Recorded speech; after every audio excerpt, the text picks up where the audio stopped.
Welcome to PopX Cast, a podcast that brings together the worlds of pop culture and science fiction in a way that breathes life into our inner child. From nostalgia to all things retro, pop culture news, film reviews, and the Retro Rewind, we explore all realms of geeky goodness. So find your comfy spot, top off your glass, and don't forget those pizza rolls in the air fryer because it's time for PopX Cast.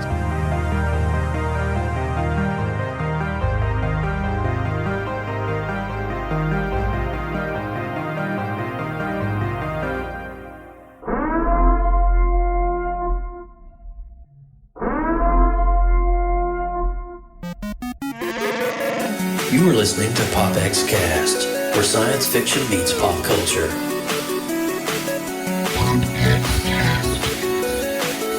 Here we go! PopX Cast. I was born in it, molded by it. PopX Cast.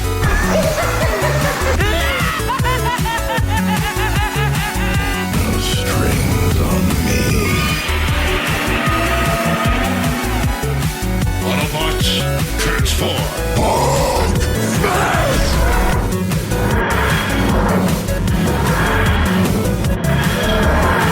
I'm Batman. By the power of Grayskull. PopX Cast. We're doomed. Goal here at Tyrell. More human than human is our motto.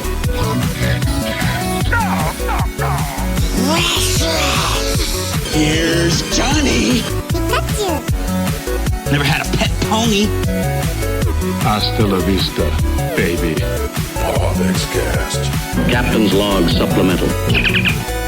Negasonic Teenage. What the I am the one who knocks. Excelsior! And welcome everyone to PopX Cast, episode 149 for this March the 9th, 2025. And tonight we are talking Daredevil Born Again, the brand new series.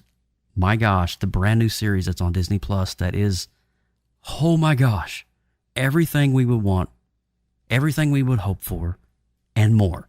And so excited to be able to actually have our buddy on here tonight, Mr. Jeremy Stoltz from Jeremy Stoltz Creations. What's up, buddy? Not much. Dude, Finally welcome. glad to make a show. Welcome to PopX, It's only man. been like a year. Yeah, we've been trying to get you. It's almost a year technically, yeah, but we're getting there. But it's so good that you're able to actually finally to join and everything kind of aligned up in your world.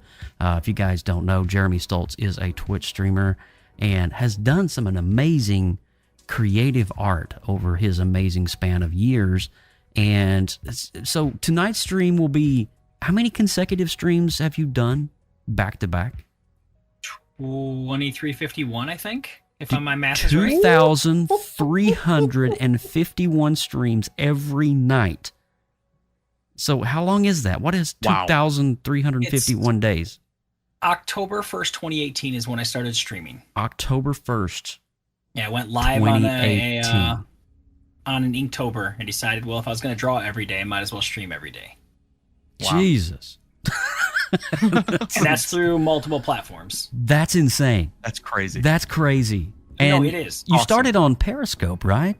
Yeah, Periscope, then went to Haps, and then I dabbled a little bit on a couple other platforms like Instagram and Dude, Facebook that's crazy. just to see. That is but, so cool. Landed on Twitch.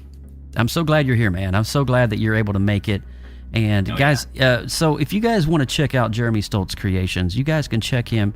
His art is available right now. If you go to twitch.tv/Jeremy Stoltz Creations, you will find this man right here.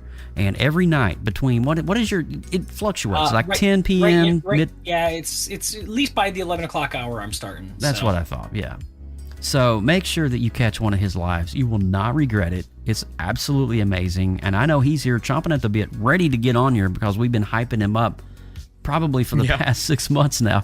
But it's just so rad to have you on board tonight. And from all of us here at PopX, man, welcome aboard the PopX live team. So good to have you on board. I want to say a huge shout out over to the chat. What's up, chat? I got John McConnell, one of my friends here, John Ace Jam in the house. the Johnny McConnell, hanging out. And we got Day the Gay Faye. What's up, Day? What's up, Day? She's part of our creative arts community in the creative multiverse as well. And just does amazing. I always see her in the stream. She's on Jeremy's stream, or she's on what? She hops into mine. It's just so cool to see familiar faces and familiar names when you're streaming, and you go, oh, there's Day. What's up, Day? Yep. Good to have you on board. Austin, before we came on, you had some news, dude. We may have to talk about this just briefly for like a few minutes. Absolutely. So, the Steelers, what just happened? What just happened? Like literally 2 minutes before. Look, I know this is a movie podcast. I'm a massive Steelers fan. Of course. Joe's a Steelers fan. Heck yeah. I am so caught up in it. Tomorrow starts free agency. The free agency wide receiver pool is kind of like, all right, it's fine, but Pittsburgh needs a wide receiver, okay? Okay. Well, they just traded for DK Metcalf, a top 5 receiver in football from the Seattle Seahawks, and they now have one of the best wide receiver rooms in football. What just happened? That's crazy. Insane. So that just literally happened right before I even hit the start button. Like the second, yeah. Just the second I hit the start button, it's like, what? That's huge news. That is huge news. That's going to be good for the Pittsburgh. What's up, Coltini the Great? What is going on, Boo Steelers? I hear you over there, Colt. Colton is from the another region that is definitely not of the. Yeah. He's. Well, good to see you though, Colton. It's good to see you. He just had his birthday yesterday. I want to give a shout out to my buddy Colton. Just turned 14 years old. He's part of the Blue Man Group fan community. Good to have you on board tonight, Colton, as we're talking about Daredevil Born Again. And Daredevil Born Again, I mean, I think we've gotten out all the pleasantries. There's really nothing going on new in my world in terms of like maybe just staying busy with graphic design, doing a lot of fun stuff. And there's some things I'm doing I can't talk about. Don't you love a good NDA contract? But when it launches, you guys are going to know it's going to be amazing. I can't wait to share it with you all. But yes. And Austin, anything new going on in your world? What's going on with the Burkinator? Man, just same old thing, watching movies, watching shows. I have to be very careful tonight, I know, fellas, because I have seen all 9 episodes of Daredevil. So I have to be. It's 9 episodes. Very careful. Yeah. We're only going to be focusing on the first 2 that's been publicly released right now. So I will check you. I will keep you in check. I'll make sure you don't go beyond White Tiger. We're going to keep that within that bubble. But it's going to be fun tonight, and there's just so much hype around this show, and it's just awesome. Jeremy, what do you have going on? What is new in your world? Oh, just like I said, continuing my trend, and I've been trying to slowly plug away at getting possibly 2 comic books out before September, so that a comic and a ash can, basically. Well, that's kind of big, though, right? Yeah. And well, if I can pull it off, yes, it's big. Okay. Well, sounds great. Yes, NDA, Colton. I can't talk about it. Don't ask. All right, guys. Welcome to PopX Cast, episode 149. We've already done the pleasantries. We're going to dive right in to Daredevil Born Again. I'm going to go ahead and roll the spoiler alert warning, guys. If you have not, I repeat, have not watched Daredevil Born Again, episodes 1 and 2. Right now, we're at the beginning of the season. We still have 7 more to go. Hit pause, come back, and watch it again with us, okay? All right. Spoiler alert coming your way right now. Danger. You are about to enter a PopX spoiler alert. Beyond this point, there is no return. You have been warned. Daredevil. Man, what a show. This show, I love the continuity, how it literally picks right up after Echo and right after the end of the original Daredevil franchise that was on Netflix. You getting some love over in the chat there, Jer Bear. Look at that. Dragon Tamer giving you some love. Look at that. That would be Day's sister. That is right. And I love that they've kept the same actors, they kept the same vibe, albeit a little more darker, a little more grittier, a little more gorier. perhaps. But at the center of this entire show of Daredevil, Born Again, is none other than Charlie Cox. And Austin, you and I were talking earlier in the week. We both concluded Charlie Cox, like Ryan Reynolds, was born for this role of Daredevil Matt Murdock. My God, dude, like, hot take. What do you think? How do you think after it's been 7.5 years since we've seen Charlie Cox as Daredevil on a series? It's been 4.5, almost 3 years since we've seen him in Spider-Man No Way Home as Matt Murdock there. How do you feel he just went right back into this role? Do you think, I know what my answer is, but how do you feel about him? Yeah, Jeremy, I'm curious to see if you agree with us on this. I genuinely think Charlie Cox should be in the conversation of best comic book castings of all time. And I know that sounds crazy because it's just a TV character. He's not even been in a movie yet. But specifically, the arc from season 1 to now, to these first 2 episodes, has been so impressive. So kudos to the writing. But also what he's reeling from at the end of that first episode. And, I know all throughout the season, but specifically episode 2, and you see that final scene in episode 2 when, boom, snaps, we're right back into it, dude. No one else could capture that like Charlie Cox could. And I would put him and D'Onofrio on the level of best comic book hero villain on-screen presence. Maybe. Dude, I'm telling you, man, by the end of season 4, and really if we get 2 or 3 more good seasons, they have to be in the top 3. They have to be, and because they're that good. Jeremy, what's your hot take on Charlie Cox as Matt Murdock, Daredevil? When I went into the series that we're in right now a little nervous because having watched his cameo in She-Hulk and the way that they kind of comedied him up, I was a little worried that they were going to lighten up and go, in a whole different direction. Thank God. And the curveball that they threw us, and I don't know if they did that on purpose and like maybe put him in this series with She-Hulk and get us like, okay, by the way, it's just going to be Disney-fied, blah blah this, and then just hit us with that left hook. Yeah, I think they've totally disbanded the whole She-Hulk cameo. I don't even think that is. I mean, although there is a preview when he goes into his secret vault and you see the masks, there is that gold and red mask from the She-Hulk episodes. So it kind of is a tie-in, but we're not going to talk about that. I don't know. But, all right, so Vincent D'Onofrio, Kingpin, Wilson Fisk. My gosh, the weight of it. Just by the end of episode 1, the dude's about ready to pop. You can feel it, the tension boiling. And you can just tell that all hell is about ready to break loose. And I believe it was one of his advisors or somebody came in and was like, I know who you are, and I know what you're trying to do. Maybe was it Daredevil? Was it Matt Murdock he had a conversation with? He's like, I know what you're trying to do, and you're gonna blow. And when you do, you're taking the whole city down with you. And it was just, I had an epiphany, guys. You ready for the epiphany? You ready? Austin, you already know where I'm going with this. If Wilson Fisk is mayor of New York in the MCU on Earth 616, that means Wilson Fisk is the mayor of New York in all the future endeavors of the MCU. From the present timeline going Spider-Man forward, and everything. I'm like, now if they do back episodes or they do fast forward future episodes, he's not going to be mayor in the Fantastic Four world. But you know what I'm saying? It's like Earth 616, Wilson Fisk is mayor, and I wonder if that's going to tie into Thunderbolt. Dude, my mind was blown. I was like sitting there watching. I was like, Wilson Fisk, he's not the. There's no mayor of Hell's Kitchen. There's mayor of New York. What? Yeah. Wait, I'll tell you this. Huh? I'll tell you this. So, Joe, you watched the 90s Spider-Man series, the 90s animated series, right? Oh, gosh, yeah. So in that show, Mayor of New York, Kingpin, and obviously the comic books, has been a prominent, prevalent thing, but I never thought they would do it because to me, that's almost like the ramifications for the rest of the MCU would be so huge.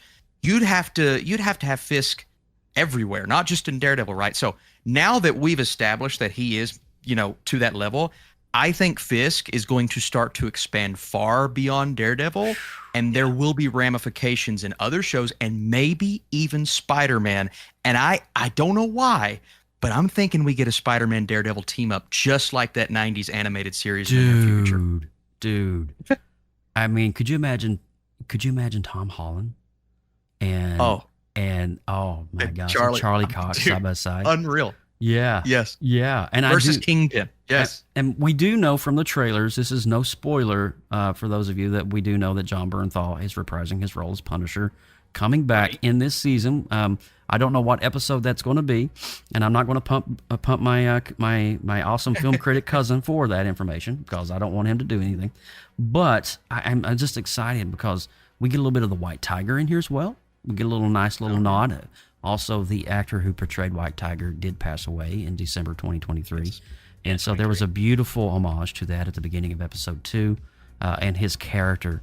But I just think, honestly, this setup, already the writing, right out of the gate, the first episode with Bullseye. And I do have a question about Bullseye, the character that killed Foggy Nelson. And if you don't know, well, you should know. I mean, if you're watching this, you should have seen the episode by now.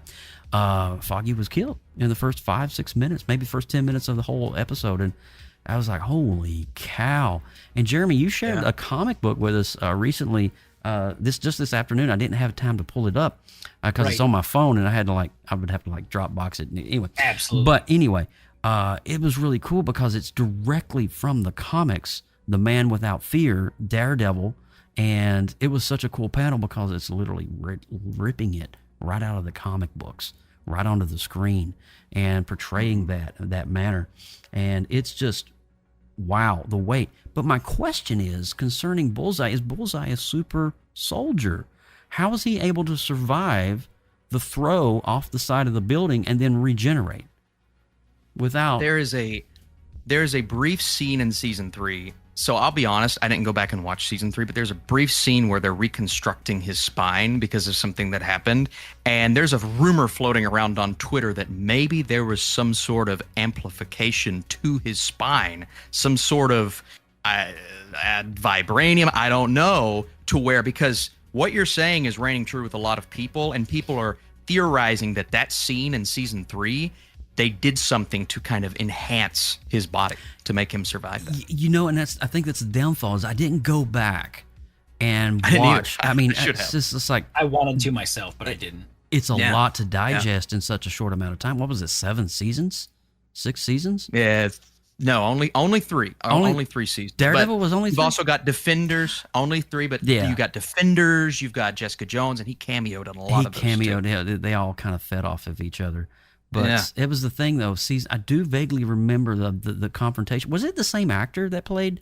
It was the same. Yeah, they got everybody the same. Oh, my God, that's so amazing. That's so cool, it's so mind-blowing that they got everybody back that's the same. But I think... If they're following comics at all, the stuff that they put in him in comics is adamantium. So now that we've got this, it could... they haven't mentioned it yet, but... So, Bullseye has adamantium spine in the comics. Yes, is adamantium? It was just introduced into the MCU. It was Captain America: Brave New World. Bro. That's right. There it is. Oh my God! There we go. John McConnell says, "Can we just all agree Luke Cage needs to come back?" You know what? Yes. Luke Cage and Iron Fist. Yes, John. We need a proper Iron Fist too, and a Luke Cage. I thought the Luke Cage series was really good on Netflix. He was good. It was great. Very good. And he wrapped up this series evil, so he's free as far as I know. But getting back to Bullseye, I love this discussion because there's a few things in this I either watched and forgot or didn't really think about in terms of like the adamantium on Bullseye's body. Now, another question, and Jeremy, maybe you can answer this: is it just his spine or his entire skeleton? I believe parts of him, because he doesn't have quite the healing factor, or he doesn't have the, like with Wolverine where they just placed it all over his whole entire body. But he would have to have the healing factor in order to his body to accept the adamantium. Yeah, which would bring in the Deadpool. Deadpool's body is not adamantium. Is his dead? No. Deadpool doesn't have any adamantium. But it's just like the whole healing factor. He'd have to have that first, which means Bullseye is a mutant, which means Bullseye's first appearance was in the X-Men comics, which is the mutants oh my God, epiphany, you're welcome. But it's just there's so many of these little things that you can dissect. But I think it's really interesting how we see the death of Foggy at the bar at Rosie's, and then it fast forwards to 1 year later. And now we're seeing Karen Page, Matt Murdock, and Kingpin. Kingpin is setting himself up as mayor. And we're seeing like how is Matt handling the death of his friend? How is Karen handling the death of her friend? And how is the relationship between Karen and Matt, I guess was a thing, how is that going? And it even raises more questions if She-Hulk and Daredevil were a thing, and Karen Page that's a love triangle. I can't wrap my head around that, so that can't mean that's canon. I don't know. Maybe somebody can shed light on that in the chat. I don't know. But yes, that's as complicated. That was like, wait, She-Hulk, but he's dating her. Was that after She-Hulk? Was that before She-Hulk? Where are we at? I don't know. I'm thinking Matt can just say, I'm sorry I couldn't see. I didn't know. Well, with that She-Hulk booty, I mean, do you blame him? I mean, but it's really interesting though. So we see the fast forward of the year ahead, and kind of midway through episode 1, and we kind of see how Matt is kind of now teamed up with another lawyer. He's kind of finding his own stride. He's still helping people on the side, and that's how he becomes acquainted with the White Tiger case. He kind of witnesses an event that happens in the subway of some crooked cops doing some crooked things, and he kind of comes in and saves it, and in him saving it, he gets blamed for the death of this cop. And we all know, as the viewers of the show, that's a farce. It's meant to be set up as a lie. But I think it's a really great callback to the White Tiger and introducing that character as well. Another layer of dynamic that's being added to. It just shows you the level of writing, how good it is on Daredevil Born Again, because they're creating a good writer, a good show. And Austin, you'll know, will create multiple layers. And some of those layers will get resolved while some of those layers will continue on. And that is the premise of good writing in terms of a television type series. When those layers are resolved too quickly, that's poor writing. But when you have layers and things like that, and they're going, that is leaving the viewer like on edge, like, can you just resolve this, please? And it's never going to happen because you've always got that friction between the two, the alpha males. And that would be Kingpin and Daredevil. So really quick, guys, so far, I've been doing a lot of talking. I'm trying to just kind of bring us all up to speed on what's going on in terms of the series. Let's talk the fight scenes, the choreography. Let's go to the first one with Bullseye and Rosie's upstairs, downstairs, on the roof, off the roof. It's just that was on par with the hallway scene. Oh my gosh! It's just like the pulling of the different people out of the way from getting hit and stuff like that. And was that another one of those one take shots too? I wonder. Yes. Was it? Yes. It was a one take shot. So they were able to mask a little bit of it with. So I watched the behind the scenes footage. Scene switching? A little bit of a little bit of those effects were added, but the premise was kind of how they performed a lot of the other one takes. I think one of the complaints that this season is getting is the look of it. It doesn't have that darkness and grittiness that the first 3 seasons had, because obviously bigger budget, they're going to make it look a little cleaner. And I know that's an issue that people have with episode 1, but as the show progresses, that for those people, I think will become less of an issue because it really settles in. And my fear of this looking and feeling like a Disney Plus Marvel show really went away after that initial, like, oh, it's a little different, but that one take fight scene and the brutality and the bone crunching and the slam against the fridge at the end of episode 2. I know we were all thinking Daredevil's back. And really, while a couple of things have changed, they have kept like the integrity of those first couple of seasons on Netflix. And that to me is a huge win on Disney's part and on Feige's part. So kudos to them for doing that. And I agree. I was kind of worried about that. I was like, how gritty are they going to make this? Because if they're going to do this, they need to do it right. Because, Daredevil, the comics are gory and gritty. The storyline is hard. It's difficult. It's challenging. And it deals with a lot of topics that typically are in the modern era kind of frowned upon. And so to do it and do it right, Disney's going to have to do the R-rated, but they went the 18 plus route. I mean, they went straight on with it, and I'm kind of glad they did. I mean, I want to say praise to Kevin Feige and the team, because they kept, like you said, Austin, they kept the integrity of the show completely intact. And I think not only just for the violent factor, but there's a lot of crap going on in this show that needs to be portrayed in such a dark manner, particularly when Punisher comes on board. And I know we haven't seen that yet, but it's one of those things. I want to say, Day over in the chat, according to the MCU complete timeline and the Disney Plus, this takes place after everything else. It's currently the furthest thing chronologically. Okay. So I'll bite that nugget. And that makes a lot of sense. So that means it's post No Way Home. It's post. I guess it would be post Captain America. Adamantium. So yeah. That is interesting. That is really cool. Favorite moments. Getting back to the fight scenes and stuff, the choreography of this. Charlie Cox is not getting any younger, obviously, but the fact that he was able to maintain his level of performance on screen and just bring that heavy breathing and that gut wrenching, just that factor that makes it look and feel so real. And in the episode 2, when he's getting the crap beat out of him, and he's coming back into the Daredevil, and he's feeling it, and he just has that moment. You could just tell he's at his pinnacle. My God, that level of acting with Charlie Cox is just so good. So good. He plays off the disability like he is blind. I've never seen someone wwho can pull his eye in one direction and not break in a single scene. It comes off like I said, his acting is top notch. It is. And I want to give a quick shout out to Diamond Dez in the chat. What's up, Desiree? Good to see you, my dear. Always welcome here on PopX.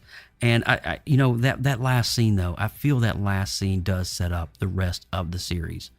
And I think the end of episode 2 is probably the pinnacle where we're going to see Matt Murdock. Because this past year, he's like, I'm just going to play the good guy. I want to be the good lawyer. New York doesn't need a vigilante. New York doesn't need the devil of Hell's Kitchen. And that is anything further from the truth, because Wilson Fisk is creating a little bit of a nightmare in terms of his political endeavors, and he's got a lot of arms in the fire. And one thing that you need to keep in mind about Wilson Fisk, and I don't know how much of the comics is going to be coming into this, Wilson, although he was out for a while because of a gun injury from Echo, he still has a lot of arms in the fire in terms of black market and a lot of things, a lot of shady things that he's doing. And I am curious, and then Austin, don't comment, I am curious to see how any of that is going to play into that. And I'm curious, genuinely curious, what's going to be his breaking point? What is going to make him turn from mayor into kingpin? That is the moment. And don't say a thing, Austin. I know. See, Austin's already seen all 9 episodes, so we can't say anything. But I am curious about that particularly. Like, how is that going to transpire? Well, I will say this, and this is not a spoiler. I'm not going further in the episodes. One, just like an underlying theme of the season, one great thing that the season does is the entire 9-episode span, it is just a giant parallel between what's going on in Fisk's life, what's going on in Murdock's life, and how those are equally opposite of each other, but their journey is one and the same. And so whenever Fisk reaches a breaking point, or numerous breaking points for different reasons, at the same time you're getting that parallel of Murdock's kind of going through something similar. And so it's almost that, like, you can't live without me type thing. Like, wow. It's almost like Batman and the Joker, right? Yeah. Batman needs the Joker needs Batman. And that's kind of what they're going for here with Fisk and Daredevil. And I'm like, dude, that's brilliant. Like, if you're ever going to do that for a pair, it's those two in the Marvel Universe. And the way they do it, it's such a beautiful parallel. So beautiful. So in essence, Wilson is the Joker to Daredevil's Batman. Yes. Wow. Yes. Wow. Yeah. Jer Bear, so sweet. What do you have to add Yes. to that? What do you have to add to that? Because you're the comic book nerd here too. I'm playing on your view. I'm interested in a few things. I liked the fact that we weren't even a week into his candidacy or whatnot, and he's already pulling out blackmail to keep the commissioner going. Yep. So that was a nice little touch that I thought was rather cool, and the way he did it with like just the sandwich, The newspaper, and just the newspaper hiding it with the paper. By the way, your son is really nice. Yeah, you got a really nice son. And probably my favorite character that I want to learn more about would be the journalist, which is BB Ulrich, because I think that's going forward. If they even just keep it, like again, they can bleed her over into Spider-Man. They can start spreading these webs out a little bit. So, and they did mention Spider-Man, not by a specific name, but when he was talking about vigilantes, who wears I think that's a foreshadowing for where he's going. I think it was like a vigilante who looks like a spider. I think it was like the terminology that he used. Yeah. I'm just really so hyped about this entire. I don't think there's been one Disney Plus show other than WandaVision. And I did like Falcon and Winter Soldier to an extent. I like Loki a lot too. Loki, yes. Loki is definitely. I don't know how I would rank these. Chat, how would you rank your Disney Plus shows, and where would Daredevil be in that? Give me your top 5 in chat right now. Right now, give me your top 5 Disney Plus MCU Marvel shows as of the past 5 years. We'll start with WandaVision as kind of like the beginning of the MCU entertainment world on Disney Plus. But God, I have to say, for me, the WandaVision. And I have a feeling that Daredevil may get up there. It's just way up as it goes on. Because I'm 2 episodes in and I'm sucked in so hard. And Daredevil, and then definitely, let's see, WandaVision, Daredevil, and Loki. I would have to say Loki. Loki is such a solid 1 and 2. Yeah. 1 and 2. 1 and 2. Are just, wow, complete fire. I know it's hard, Day. I know it's really hard, but you can do it. When he got called Kingpin in the cemetery, I got chills. Yeah, that was a dope moment. That was a pretty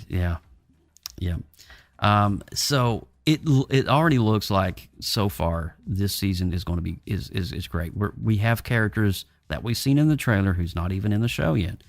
And what's going to become of White Tiger, what's going to become of John Bernthal's The Punisher, Frank Castle, when he comes in. And if I'm not mistaken, wasn't it greenlit that they're making a new series with Frank Castle, The Punisher, or is it going to be a movie? It's some sort of almost like what they did, the Disney specials, where it's like that 45-minute. Right. I think that's what they're doing. So kind of like a TV movie, but on a movie budget. On a movie budget. On a movie budget. Yeah, Werewolf by Night. Bernthal came out. Yes, Bernthal came out yesterday and said, "If you think we're pulling our punches on this, think again." Oh, nice. Really? Which means, and he basically hinted at, this is going to be the bloodiest thing that Marvel's ever put on Disney Plus. And I'm sure he's already shot some of it, so he already knows. Yeah, and he's well in the writer's room too. They're letting John Bernthal. It's almost like his baby. This process. Wow. Which could it be good. Could it be Punisher Warzone that we're getting? Bro, if they go comic inspired, there's like 3 storylines. I'm like, yes, and yes. And Bernthal knows his stuff too. That's the cool part. He knows his stuff. And I think a lot of people don't know this, and I'm glad you parked on that. Bernthal is a huge comic book nut himself. And so you think like Henry Cavill. Henry Cavill loves The Witcher. Like that was his thing, and he wanted to become Geralt in The Witcher, and he did. Well, John Bernthal wanted to become Frank Castle, and he did. Yeah, and I think it just shows that level of passion. But my God, that's going to be absolutely amazing, and I can't wait to see it. Yeah, it is. But getting back to Daredevil Born Again, I know, Austin, that your review, you gave it an 88%. Now, do you want to break us down? Like, I know you have criteria and how you rate things. Yes. So kind of give us a little insight on like, why was it 88%? What was the score? Why? So essentially, it's in line with my favorite Marvel shows: WandaVision, Loki, Daredevil, Born Again, all basically 9s out of 10s for me. Where it fell short a little bit was those very minor, distinct changes from the Netflix series that I do think are a little notable. Yeah. Then there is one episode halfway through, which we've not gotten to yet, but it's a good episode. I enjoyed it, but I would constitute it as filler. It's a filler episode where it's a side quest and we're involving another element of the MCU that I was kind of like, good episode, let's get back to the story type thing. And then, won't spoil anything, the finale is awesome, but it's very, let's tease season 2. Oh. And so it's awesome. And there is a complete arc, but it is one of those seasons where the episode before the finale is like the jaw on the floor moment, whereas the finale is the fallout plus here's what's happening next year. And so I didn't quite love that, but I'm still going to say those final 2 episodes were some of the most epic, grounded Marvel storytelling I've ever seen. Jeez. And so I'm not going to say there is no payoff, because there is a payoff to season 1. And where we are at the end of this season, it's the coolest spot I think we've ever left off with a Disney Plus project. Jeez. Cooler than any of the post-credit scenes, cooler than the end of Loki season 1. Like, I am over the moon for season 2 right now. Wow. And that's how I feel. That is freaking high praise, man. Yeah, man. It is top. It is fringe top 12, top 10 Marvel MCU projects ever. And I'm talking movies included for me. Dang, dude. Yeah. That's great. That's wild. Well, thank you for sharing that. I mean, that makes me pretty hyped for the last 2 episodes, honestly. It sucks that they're going to be tethering these off, in the way that they're going to be doing over the next, 7 weeks or something, or 6 weeks or something. I was like, really? We got to wait this long for this? I know. Dang, dude. But I did expect a filler episode, as you were saying. I'm not shocked, because that usually is in every Disney Plus Marvel show. There's always some stupid filler side quest, but here's the good thing about this filler episode, though, and I'll tell you this: most filler episodes are like a side character. It's a Matt Murdock filler episode, so at least we're with the main character. At least it's just the quest that we're on, he diverges a little bit and does this other thing, and so it's still really fun. But I want to get back to Kingpin. You know what I mean? That's how I was feeling. Let's get back to New York and the problem that's going on. That makes a lot of sense. And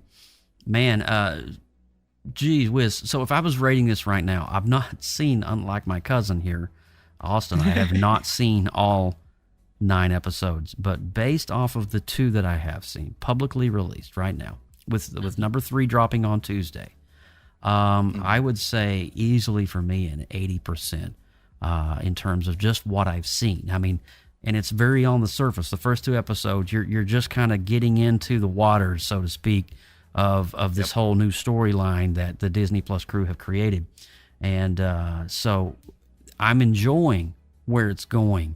And like I said a few minutes ago, I'm enjoying the layers of complexity that they're applying onto each character and creating these dynamics that you as the viewer just want to be resolved. And like you just said, Austin, you kind of teased it in the finale, it's not going to get resolved in season 1. And so that just pretty much confirms what my gut is already telling me. But I will say this in terms of PopX Cast, we will be back when the series wraps. We're going to do a wrap series episode on PopX. And so probably 7-8 weeks down the way, we're going to do a Daredevil full-on series review, where we will actually pick up on episode 3, where we're leaving off tonight, and you guys can go through, and we're going to just talk about everything that transpired, so everything that you're going to be getting. So be looking forward to that. My nerd up front, have we missed anything, Jeremy? Is there any Daredevil lore that we want to talk about? Is there anything that you want to say specifically about Daredevil? I have fallen off on reading Daredevil because I don't pick up Same. comics anymore. Same, yeah. But I do have the Marvel Unlimited app, so I can and I will be going back and actually reading the stuff that I think is going to be around like the Brubaker series, which is his series 2 stuff. But that's got a ton of issues, so I'm not going to get through it in one night. I do think that when Punisher gets introduced, I think we're going to see a little bit of the more modern Punisher that was in comics, where he's actually against people like using his symbol, because I kind of see like how the cops are kind of going, and I got a feeling some cops are going to show up with the Punisher symbol on it. That's what's going to bring them out to be like, get that off your chest. I saw that tattoo of the cop with the Punisher symbol on his arm. Yeah, that's what led me to believe it. Yeah, like, what the heck was that all about? I didn't pick up on that. I was like, whoa, wait, what? In mid 2000s, they did a series where, because of real life cops actually using the Punisher symbol, Marvel came out and basically had an issue of Punisher where he actually comes up to these cops and they're like, hey, you can do what you want, we're big fans, and Punisher goes off on them big time, and it's just like, you do not wear my symbol. This is not a symbol of hope for you. This is a symbol of death. This is not the Superman symbol. This is a symbol of vengeance. And so I'm hoping that that's what that's alluding to, is that little, with him wearing that's how we're going to get Austin Punisher is back. sitting there completely silent right now with his hand over his mouth. His face is blood red. I think we've tapped into something that we can't even talk about. Yeah, he has no idea what we're talking about. Okay. But like I said, I do plan on catching up on the stuff, and if anyone just wants turn to around.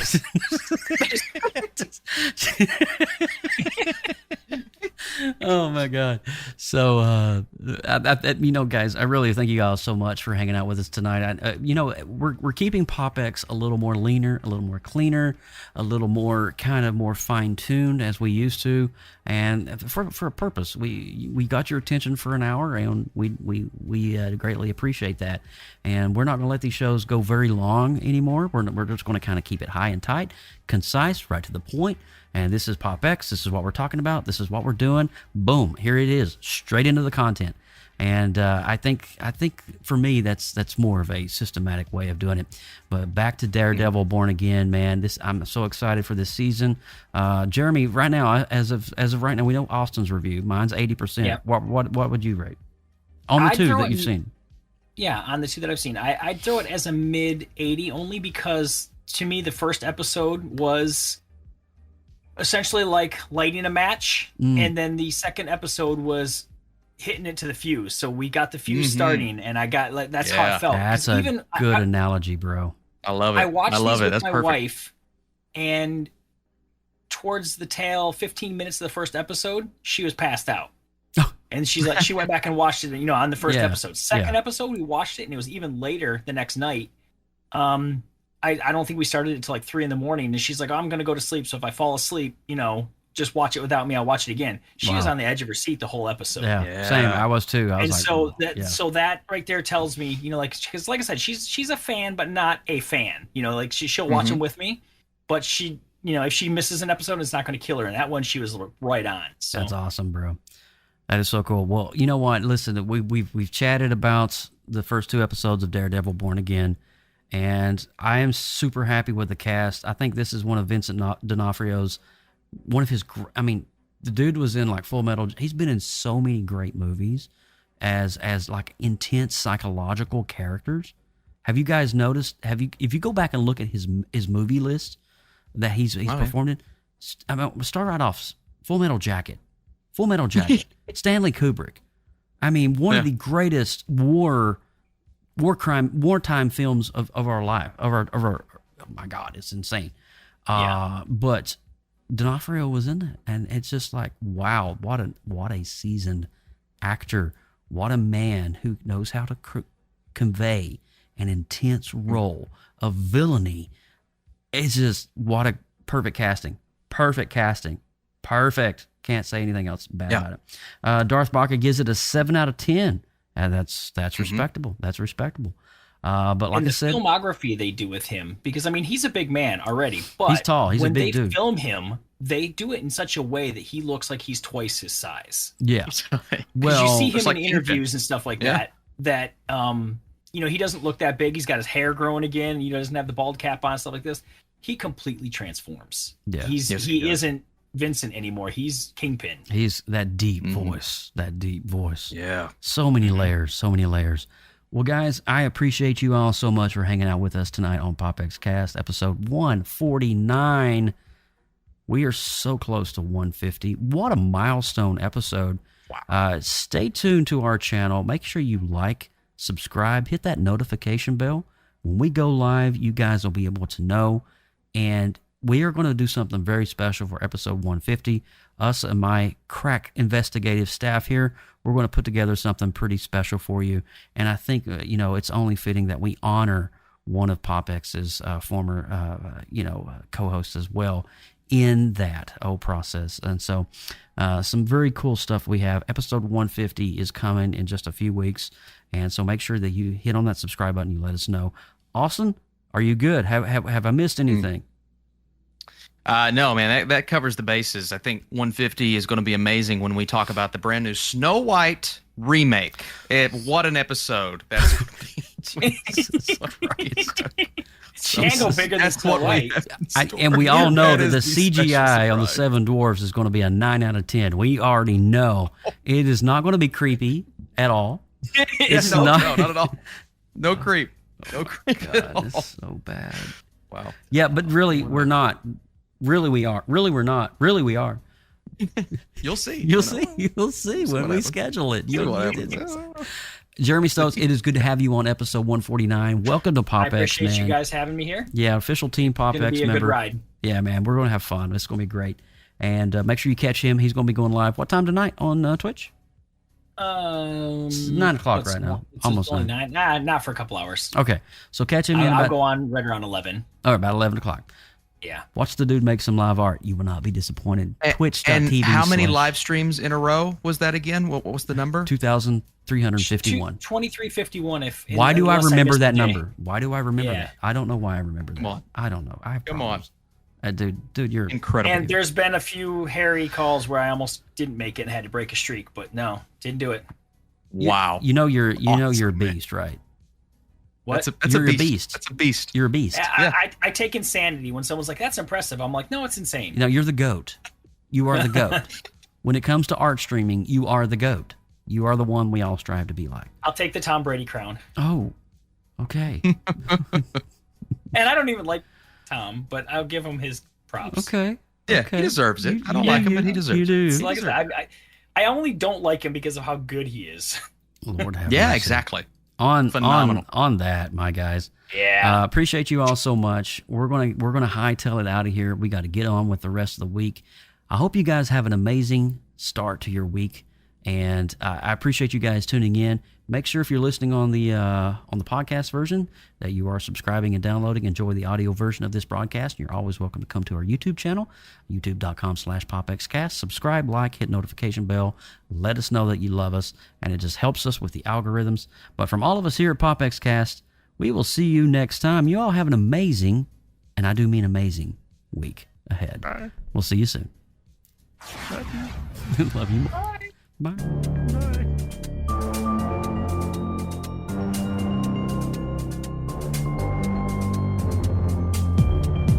From everyone at PopX Cast, thank you so much for listening. Please subscribe to our YouTube channel and click that notification bell so you know when we go live next. Drop us an email, popxcast@gmail.com. Throw us up a like on Instagram and all those other social media outlets at PopX Cast. Until next time.